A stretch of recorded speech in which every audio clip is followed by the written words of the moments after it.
નમસ્કાર, આપ જોઈ રહ્યા છો ગુજરાત ફર્સ્ટ। હું છું આપની સાથે વિક્રમ। મુખ્ય સમાચાર પર નજર કરીએ તો બ્રેકિંગ ન્યૂઝ મળી રહ્યા છે, જેમાં જામનગર મહાનગરપાલિકાના નવા 5 હોદ્દેદારો જાહેર કરવામાં આવ્યા છે। મોનિકાબેન વ્યાસને જામનગરના નવા મેયર બનાવાયા છે।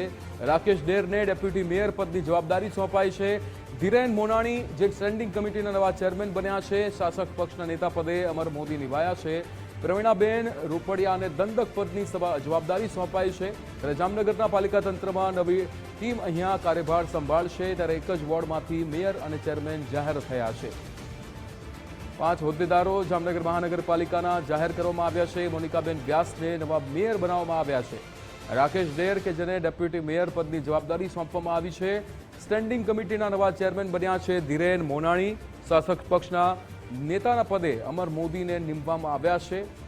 ત્યારે જામનગર પાલિકા તંત્રમાં નવી ટીમે હવે કાર્યભાર સંભાળ્યો છે। ત્યારે એક જ વોર્ડમાંથી મેયર અને ચેરમેન જાહેરાત થઈ છે। મોનિકા વ્યાસને જામનગરના નવા મેયર બનાવવામાં આવ્યા છે। 5 હોદ્દેદારોના નામની જાહેરાત કરવામાં આવી છે। ત્યારે રાકેશ ડેરને ડેપ્યુટી મેયર બનાવવામાં આવ્યા છે। સ્ટેન્ડિંગ કમિટીના નવા ચેરમેનની જવાબદારી સોંપવામાં આવી છે ધીરેનભાઈ મોનાણીને। ત્યારે અમર મોદી જે શાસક પક્ષના નેતા પદે અહીંયા નીમવામાં આવ્યા છે। પ્રવીણાબેન રૂપડિયા કે જેમને દંડક પદની જવાબદારી પણ સોંપવામાં આવી હોય તેવી જવાબદારીને નથુ આહિર આપણી સાથે લાઈવ જોડાઈ ગયા છે। નથુ, અહીંયા 5 હોદ્દેદારોના નામની જાહેરાત કરવામાં આવી છે। જામનગર મહાનગરપાલિકાના આ તમામ નામો પર હવે મોહર લાગી ચૂકી છે, કાર્યભાર સંભાળ્યો છે, શું વિગતો?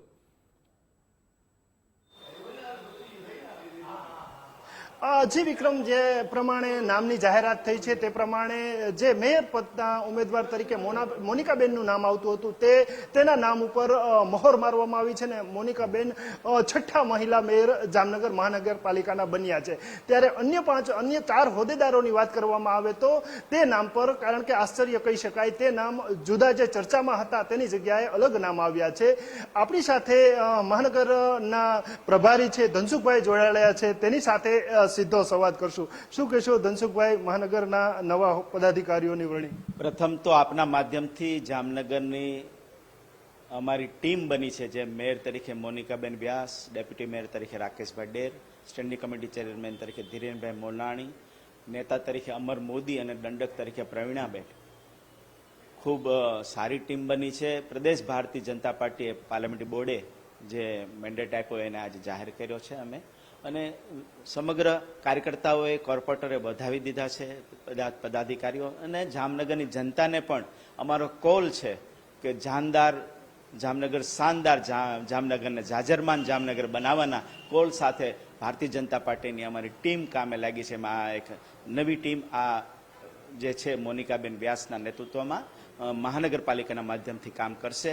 દેશમાં જે રીતે નરેન્દ્રભાઈ મોદી સાહેબની સરકાર સાચા અર્થમાં એક વિકાસની પરિભાષા એક નવા આયામ સાથે આપી છે। ગુજરાતમાં માન્ય મુખ્યમંત્રી ભૂપેન્દ્રભાઈ પટેલ અને ઉપમુખ્યમંત્રી હર્ષભાઈ સંઘવીના નીચે એક પ્રગતિશીલ ગતિશીલ સરકાર ચાલી રહેશે, અને અમારા પ્રદેશ અધ્યક્ષ માન્ય જગદીશભાઈ વિશ્વકર્માજીના નેતૃત્વમાં સમગ્ર પાર્ટી ગુજરાતમાં ખૂણે ખૂણે પહોંચી છે અને એક સંગઠનના માધ્યમથી લોકોને સાથે જોડીને સરકારના કામોને પહોંચાડી રહ્યા છે। ત્યારે અમારી આ નવી ટીમ એક સાચા અર્થમાં ભારતીય જનતા પાર્ટીના જે વિચાર છે, કામોને આગળ વધારવા માટે ખૂબ મહેનત કરશે એવો અમને વિશ્વાસ છે। ધનસુખભાઈ, ક્યાંક ને ક્યાંક નવા ચહેરાને મેદાનમાં, એટલે કે હોદ્દેદાર બનાવાયા છે, જાણીતા ચહેરાઓને અનદેખી કરવામાં આવી છે, શું કહેશું?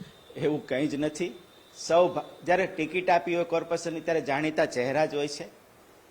આપણને લાગે છે કે આ ચહેરો આ છે કે આ છે, પાર્ટીની દ્રષ્ટિથી સમગ્ર જે અમારા બધા જ કોર્પોરેટર સરખા છે અને તક આખરે 5ને જ મળતી હોય છે। ચેરમેનો પણ કમિટીમાં આવતા દિવસોમાં બનશે, સ્ટેન્ડિંગ કમિટીના સભ્ય લીધા, એટલે જે વ્યાપ છે એના સંદર્ભમાં સૌનું પ્રતિનિધિત્વ કરતું એક જામનગરનું એક સારી ટીમ આપવાનો પ્રદેશ પાર્લામેન્ટરી બોર્ડે જ્યારે પ્રયાસ કર્યો છે, ત્યારે જામનગરી જનતાએ મને લાગે છે જે કાર્યકર્તામાં અત્યારે ઉત્સાહ હતો વધાવી લીધો છે, ને આ ટીમ પર પાર્ટીને, શહેરને અને અમારી સંગઠનની ટીમને ખૂબ વિશ્વાસ છે। 2027ની ચૂંટણીને ધ્યાને રાખીને પદાધિકારીઓની વરણી શું કહેશો? ભારતીય જનતા પાર્ટી કોઈ ચૂંટણી માટે કામ કરતી પાર્ટી નથી। એ પછી કોર્પોરેશનની ચૂંટણી હોય, ધારાસભા, પછી લોકસભાની આવશે ત્યારે કહેશો કે લોકસભાને, પણ એવું નથી હોતું। સમાજ જીવનમાં પ્રજાજન વચ્ચે ભારતીય જનતા પાર્ટીનો અમારો બૂથનો કાર્યકર્તા પ્રજાના સુખે સુખી, પ્રજાના દુઃખે દુઃખી હોય છે, અને સમગ્ર રીતે ભાજપની કામની, ભાજપની વિચારધારાની, સંગઠનની અને સરકારના કામોના માધ્યમથી લોકોને જોડવાનો પ્રયાસ કરીને એના સુખ દુઃખમાં ભાગીદાર બનતો હોય છે. ત્યારે આ પ્રક્રિયાઓ છે ચૂંટણી તો, પણ લોકોના વચ્ચે ભાજપનો કાર્યકર્તા, બૂથનો કાર્યકર્તાથી લઈને પ્રદેશ નેતૃત્વ, મહાનગર નેતૃત્વ હશે કે ઓલ ઇન્ડિયા નેતૃત્વ, સતત લોકો વચ્ચે કામ કરતા રહ્યા છે અને એનું પ્રતિબિંબ પડે છે. તો વિક્રમ, નવું નેતૃત્વ છે એ ચોક્કસ વિકાસની દિશામાં આગળ વધશે અને આગામી દિવસોમાં શહેરનો સર્વાંગી વિકાસ થશે તેવો ધનસુખભાઈએ દાવો કર્યો છે. હવે જોવાનું એ રહ્યું કે આગામી દિવસોમાં આ નવા ચહેરા મેદાને ઉતાર્યા છે ત્યારે ભાજપમાં જે છે તે આંતરકલહ આવશે કે પછી ઘીના ઢામમાં ઘી પડી જશે, એ જોવાનું રહ્યું. જે વિક્રમ. બિલકુલ નથુ, સમગ્ર માહિતી સાથે જોડાવા બદલ આપનો આભાર.